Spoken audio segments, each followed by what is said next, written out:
அப்போ இந்த பரக்கத்தை தான் நாம் அல்லாஹ்விடத்திலே கேட்கிறோம். யா அல்லாஹ் எங்களுக்கு ரஜப் மாதத்தை பரக்கத் செய், யா அல்லாஹ் ஷாபான் மாதத்திலே பரக்கத் செய் என்று கேட்கிறோம். இப்போ இந்த மாதங்களோடு பரக்கத்தை கேட்பது என்கின்ற தொடர் முடிவதல்ல, நம் வாழ்க்கைக்கு முழுவதற்கும் பரக்கத் என்பது தேவை. அப்போ அந்த பரக்கத்தை பெறுவதற்கு சில வழிகளை மார்க்கம் சொல்கிறது, சில வழிகளை சொல்கிறது. அதை மட்டும் சுருக்கமாக நான் உங்களுக்கு சொல்கிறேன். நம் எல்லோராலும் பின்பற்றுவதற்கு தகுந்த, எல்லோராலும் அதை ஏற்றுக்கொள்வதற்கு தகுதியுடைய சில வழிகளை மட்டும் உங்களுக்கு சொல்கிறேன். முதல் வழி, நம்மிடத்தில் எது இருக்கிறதோ அதை பிறருக்கு பகிர்ந்து அதை நாம் பயன்படுத்திக் கொள்ள வேண்டும்.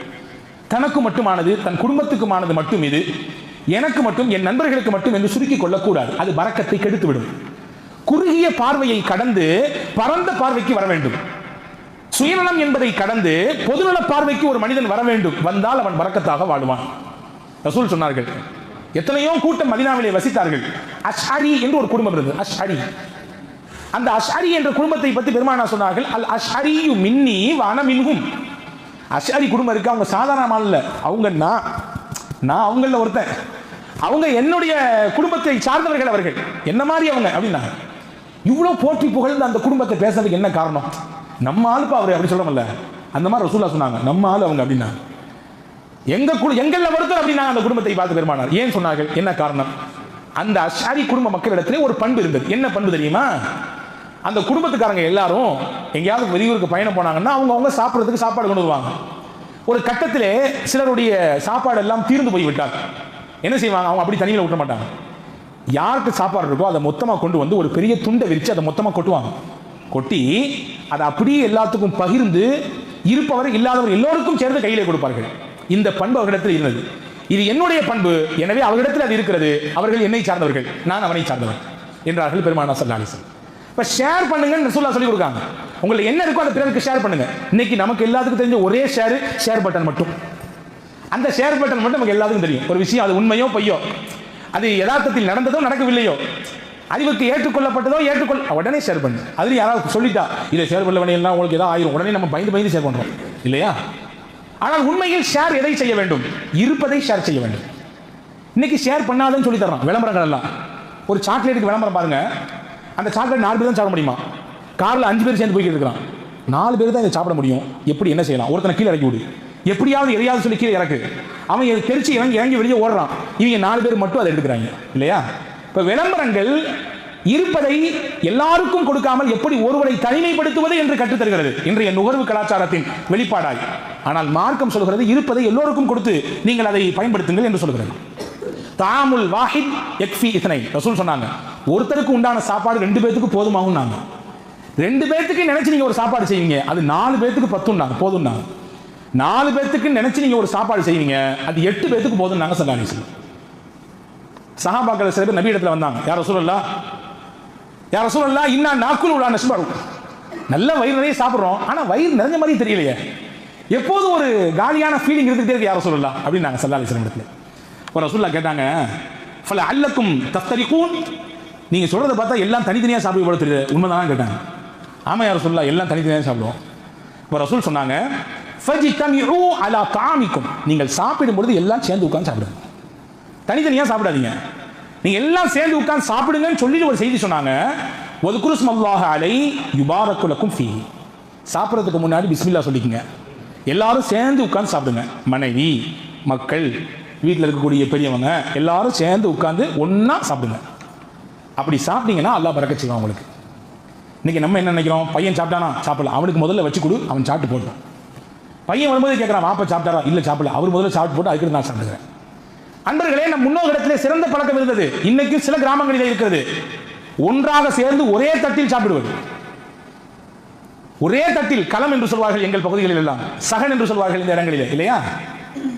விருந்தோம்பல் என்றாலே அதுதான், எல்லாருடைய கையும் படணும், ஒரே தட்டில் எல்லோருடைய கையும். அது ஒருவருடைய கை உயர்ந்த கையாக இருக்கலாம், ஒரு வெல்த்தான ஒரு நல்ல செல்வ செழிப்புள்ளவராக இருக்கலாம், இன்னொருவர் அன்றாடம் தொழில் செய்வராக இருக்கலாம், ஒருவர் மிடில் கிளாஸாக இருக்கலாம்.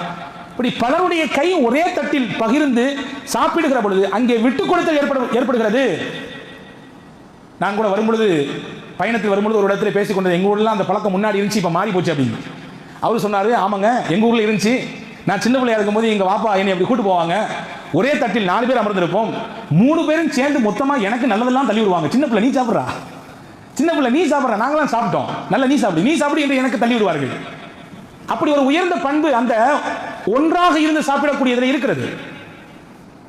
நான் உங்களிடத்திலே சொல்கிறேன், குடும்பத்திலே எல்லோரும் சேர்ந்து உட்கார்ந்து சாப்பிடுங்கள். அது பரக்கத்துக்கு மட்டும் வழி அல்ல, அன்பு கூடுவதற்குரிய மிகப்பெரிய வழி, புரிந்துணர்வு ஏற்படுவதற்கு மிகப்பெரிய வழி. அது தனித்தனியா பிரிஞ்சு அவன் ஒரு இடத்துல இன்னொரு இடத்துல, அம்மாவை பார்த்தா அங்க டிவியை பார்த்துட்டு சீரியலை பார்த்துட்டு அழுதுகிட்டே சாப்பிடுது, பிள்ளைய பார்த்தா அங்க கேம் விளையாண்டுட்டே வேக வேகமா சாப்பிட்றான், அப்பாவை பார்த்தா யார்கிட்டயும் போனை ரொம்ப சத்தமோடு பேசிட்டே சாப்பிட்டு இருக்காரு. இதனால் என்ன பலன்? அந்த சாப்பாடு உள்ளே போய் என்ன வேலை செய்யணுமோ எதுவும் செய்யாம போயிருமே. இது எல்லாத்துக்கும் மேல உணவு சாப்பிடுதல் என்கின்ற இடம் இருக்கிறது, அந்த உணவோடு சேர்த்து அன்பும் அங்கே பரிமாறப்பட வேண்டும். ஒன்னத்துக்கும் இல்லாம போயிடும். ரசூலுல்லாஹ் எவ்வளவு அழகா சொல்றாங்க பாருங்க, உங்க வாழ்க்கையில பரக்கத்து என்ன எல்லாரும் சேர்ந்து உட்கார்ந்து சாப்பிடுங்க நாங்க ஸல்லல்லாஹு அலைஹி வஸல்லம். அப்ப இது ஒரு வழி, பரக்கத்திற்குரிய வழி. ஷேர் செய்ய வேண்டும், பிறருக்கு பகிர்ந்து கொடுக்க வேண்டும். பகிர்தலிலே பரக்கத்து இருக்கிறது. அது எந்த விஷயமா இருந்தாலும் சரிதான். உங்களிடத்திலே ஒன்று இருக்கிறது, அதை உங்களுக்கானது என்று நீங்கள் சுருக்கி கொள்கிற பொழுது அதனுடைய தன்மையும் சுருங்குகிறது. எல்லோருக்குமானது என்று பரந்த மனதோடு அதை விரித்துக் கொள்கிற பொழுது அதனுடைய பயனும் விரிகிறது. அப்ப பரக்கத்திற்கு முதல் வழி. இரண்டாவது முக்கியமான வழி, எது இருக்கோ அதை ஏற்றுக்கணும், கபூல் செஞ்சுக்கணும். இது நமக்கானது, அல்லாஹ் நமக்காக கொடுத்தது, பொருந்திக் கொள்ள வேண்டும். போதும் என்கின்ற மனமே பொன் செய்யும் மருந்து என்றான் இல்லையா? அந்த மனதை ஒரு மனிதர் எப்பொழுது எடுத்துக்கொள்கிறாரோ பரக்கத்தான வாழ்க்கையிலே அவர் காலெடுத்து வைத்து விட்டார் என்று பொருள். இஸ்மாயில் அலைஹிஸ்ஸலாம் கல்யாணம் முடிச்சுங்க, மாமனார் இப்ராஹிம் அலைஹிஸ்ஸலாம் விசாரிக்க போறாங்க. அவங்க பையன் வீட்டில் இல்லை, மருமகள்கிட்ட விசாரிச்சாங்க, வீட்டில் வாழ்க்கை எப்படி இருக்குது? ஏதோ போய்கிட்டு இருக்கு, சம்பாத்தியெல்லாம் 10 தான், ஏதோ 10 அரையும் குறையுமா, அப்போ அரை வயிறு காவயிறுன்னு ஓடிட்டு இருக்குது. இப்படி ஒவ்வொன்றும் கேட்க இப்படி குறைவுள்ள பதில்.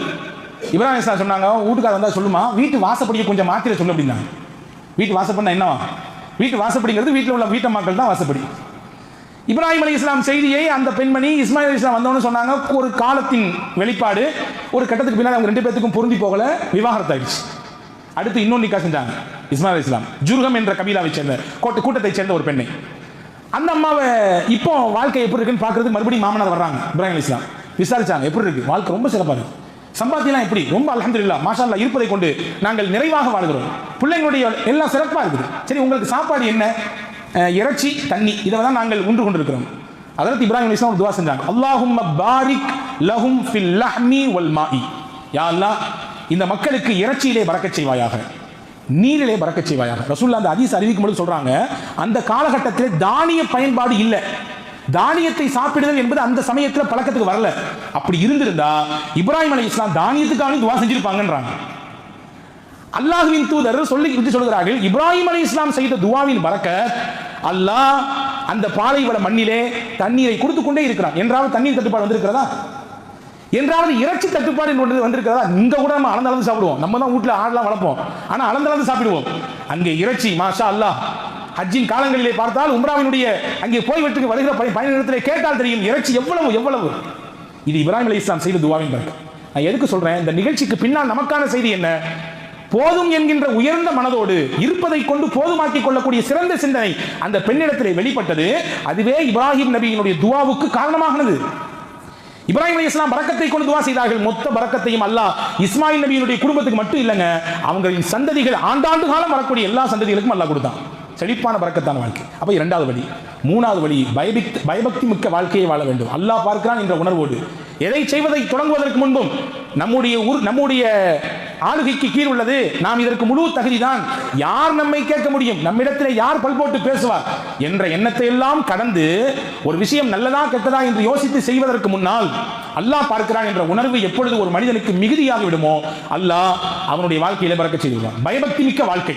இந்த 3 முக்கியமான வழி பரக்கத்திற்கு என்பதை பெருமக்கள் நமக்கு சொல்லித் தருகிறார்கள். வல்ல ரஹ்மான் அல்லாஹ் அப்படிப்பட்ட விஷயங்களை பின்பற்றி பரக்கத்தான செழிப்பான வாழ்க்கையை உங்களுக்கும் எனக்கும் எல்லா மக்களுக்கும் அல்லாஹ் வழங்கி அருள் புரிவானாக.